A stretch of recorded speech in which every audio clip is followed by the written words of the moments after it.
Welcome back. Now, let's talk tomatoes on our domestic commodities update this week. Now, tomatoes are Africa's most consumed fruit, eaten by millions of people across the continent, diverse religious, ethnic, and social groups. However, tomato prices in East Africa, especially Kenya, have skyrocketed in recent weeks, with some parts of the country paying up to 7 times more. Let's talk to Dumebi Iyeke, a research analyst at the Financial Derivatives Company, to tell us more about this. You're welcome to the program. Thank you for having me. So tomato is a major staple and it's widely consumed in Africa. And of course, it has seen prices spike by over 400% in East Africa, especially Kenya. What's responsible for this sharp spike? And is it likely that it will spill over into Nigeria? Over the past few months, East Africa has been experiencing abnormally heavy rainfall, and this has caused massive erosion and landslides that has affected and deteriorated farmland. So basic supply-demand dynamics have played out here. So as there's a cut in production and cut in supply of tomato from the farmland, we're seeing the resultant effect in prices, increasing for a piece of tomato from 5% to over 25 yes, so over 25 cents, from 5 cents to over 25 cents. And the major reason for this is the Indian Ocean dipole. Now, this is the difference in the sea surface temperatures of the eastern and western Indian Ocean regions. So this simply tells us that if there is a prolonged dipole, a positive prolonged dipole, there would be a wetter east and a drier west. So taking two countries, for example, Kenya and Australia. Kenya right now is experiencing prolonged rainfall, and this is because of the Indian Ocean dipole. And we move this to Australia, we see a drier weather that's conducive for the wildfires that have been happening. So will this have a spillover effect in Nigeria? We really can't say categorically because Nigeria's tomato market is currently in its buoyant period where prices are relatively cheap. So we can't categorically say if this would spill over because Nigeria's tomato market is currently enjoying its buoyant period before the planting season, the prices hike. Well, talking about the price of tomatoes in Nigeria, Yeah. it declined by 17.65% to 7,000 naira in February and from 8,500 naira in the corresponding period in 2018. But prices remain flat. Now, has the closure of the land borders in any way impacted on the tomato market? Generally, the Nigerian tomato market is one you can look at the dynamics and truly understand. So at the beginning of the year, tomato prices are relatively cheap. That's why we're seeing that February 2018, 2019, and this year, prices are hovering around that same price range, 7,000 to 8,500. But during the border closure, the price effect was very minimal. Why? Because the border closure, which occurred in August, coincided with the harvest time. So there was increased supply of tomatoes. 2 months before the border closure, prices were hiking at about 20,000 naira per basket, and it declined to 12,000 naira in July. So meaning that at that, in June, there was the planting season. However, the harvest time came in July, it spiraled into August and months after then. The price of tomato slightly increased when the border closure happened from 12,000 in July to 14,000. So that was why the effect, and that was why we could say that the effect was very minimal because it went back to its declining trend in the coming months.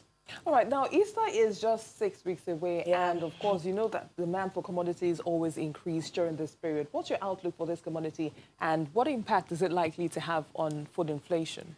Typical commodities markets happening. If there's a shift in the norm, you see commodities prices rising, including tomato. So the Easter period right now is coming at a time when the planting season is going to occur. So there are two things happening.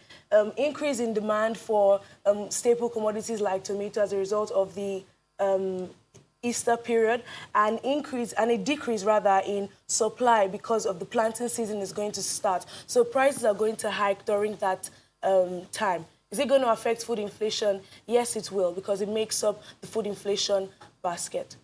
Dumebi Iyeke, research analyst at the Financial Derivatives Company. Thanks for your time. Thank you. Now let's head to South Africa, where the head of the National Treasury warns that the country risks sliding into a debt trap and being forced to approach the International Monetary Fund for bailouts, and if it fails to push through more than 160 billion rand worth of cuts to public sector wages. Also, it's the morning after South Africa's Finance Minister Tito Mbowene's much-anticipated budget speech, and Mr. Mboweni presented a 1.95 trillion rand budget in Parliament for the 2020 to 2021 financial year that begins in April. Well, Channels TV South Africa correspondent Katlego Lekodi takes a look at major takeaways from that speech. Minister Tito Mboweni has presented the 2020-2021 budget in an environment of low economic growth, a record high unemployment rate of 29.1%, and an ailing state-owned companies. Mboweni says South Africa is in a difficult fiscal position that has led to depressed business confidence.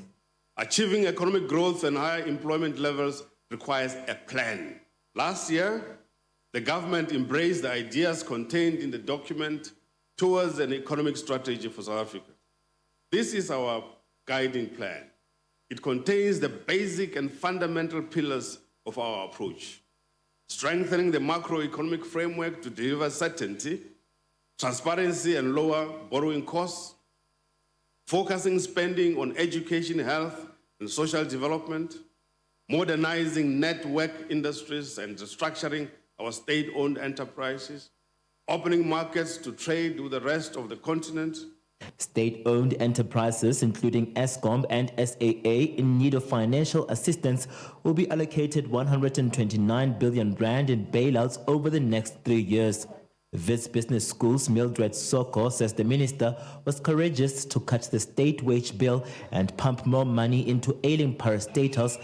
This may not go down well with organized labor.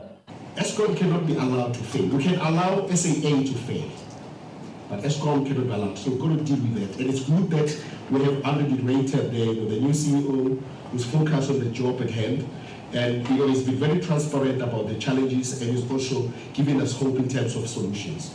We're going to deal with the public sector wage bill. We have a very bloated public service, which has grown exponentially over the years without any corresponding growth in productivity. So we're going to deal with that. To support growth, therefore, we propose no major tax increases.